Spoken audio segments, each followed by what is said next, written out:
Hello investor, welcome back to S bright the art of investing. So market में एक हमें कल pull back देखने को मिला था और आज भी हमें एक पुल बैक देखने को मिला है मार्केट में।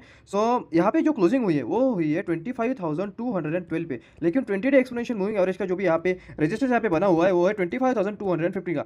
तो जब तक market 20 day exponential moving average के नीचे है, मेरा मार्केट में जो भी आउटलुक है वो थोड़ा सा यहाँ पे वीक ही बना हुआ है, क्योंकि जो भी रिजल्ट्स आ रहे हैं वो भी मतलब यहाँ पे वीक ही आ रहे हैं। यहाँ पे आए हैं एंजल वन के रिजल्ट्स की अगर हम बात करें तो रिजल्ट्स में प्रॉफिट डाउन है 61% ईयर ऑन ईयर, और रेवेन्यू यहाँ पे डाउन है 19% ईयर ऑन ईयर। और इबिटा की अगर हम बात करें तो इबिटा डाउन है 41.7% year on year.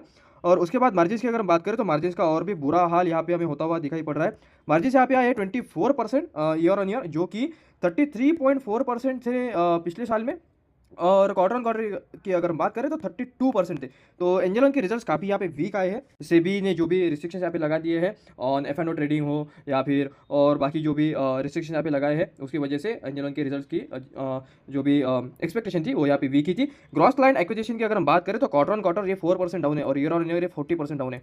My God. और उसके बाद अगर हम देखें तो number of orders quarter on quarter यहाँ पे 5% अप है, लेकिन क्वार्टर ऑन क्वार्टर से कोई फर्क नहीं पड़ता। ईयर ऑन ईयर यहाँ पे 26% का ड्रॉप है नंबर ऑफ ऑर्डर्स में। सो एंजल वन के रिजल्ट्स काफ़ी यहाँ पे वीक आए हैं।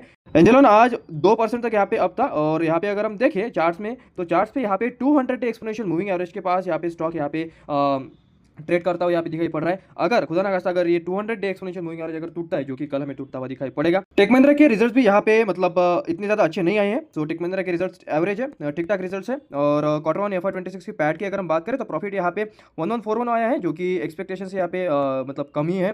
रेवेन्यू भी एक्सपेक्टेशन से यहाँ पे मतलब थोड़ा कम है। उसके बाद EBITDA भी यहाँ पे थोड़ा बड़ा है, और मार्जिन में हमें यहाँ पे थोड़ा इंप्रूवमेंट दिखाई पड़ रहा है। स्टॉक की अगर हम बात करें तो स्टॉक इज मतलब हायर हाइज पे यहाँ पे चल रहा था, लेकिन यहाँ पे इसने रिवर्सल यहाँ पे दिखाया है, और स्टॉक आज 2% तक यहाँ पे अप था। लेकिन स्टॉक में स्ट्रेंथ तभी आएगी जब स्टॉक ये 1700 के लेवल्स को तोड़ेगा। HDFC बैंक को अगर हम स्टडी ना करें तो आज का डिस्कशन अधूरा रह सकता है, क्योंकि HDFC बैंक में आज 19 जुलाई को यहाँ पे बोर्ड की मीटिंग होगी, जिसमें क्वार्टर वन के रिजल्ट्स भी आएंगे, और उसके बाद डिविडेंड होगा first ever in the history of HDFC bank. तो HDFC बैंक पे आप फोकस कीजिए। ऑटो सेक्टर में यहाँ पे बड़ी न्यूज़ आज आ रही है। M&M और स्कॉट्स के लिए एक पॉजिटिव न्यूज़ यहाँ पे आ रही है। तो यहाँ पे नेक्स्ट GST काउंसिल में reduction of GST from 12% to 5% on tractors and farm equipments. तो इस पे जो भी GST है वो 12% से घट के 5% तक यहाँ पे हो सकता है। होगा या नहीं होगा आगे देखेंगे, लेकिन ये न्यूज़ आ रही है, जिसकी वजह से M&M और आज स्कॉट्स यहाँ पे पॉजिटिव में ट्रेड कर रहे थे।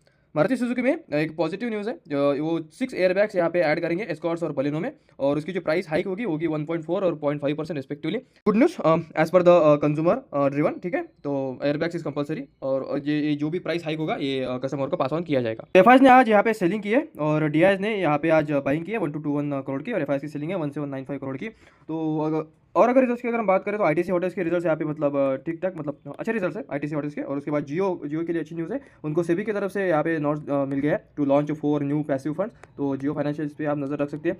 तो LTTS के जो भी रिजल्ट्स है लाइसेंस टूब्रो टेक्नोलॉजी सर्विसेज के, वो भी in line with the estimations है। तो जो भी क्वार्टर वन के रिजल्ट्स यहाँ पे आ रहे हैं मतलब इतने खास यहाँ पे रिजल्ट्स नहीं है, और सेक्टर स्पेसिफिक मार्केट में व्यू रखिए। तो ऐसी मार्केट की कंप्लीट एनालिसिस कमेंट करके बताना कैसे लगे, अगर अच्छे लगे तो फॉलो जरूर कर लें।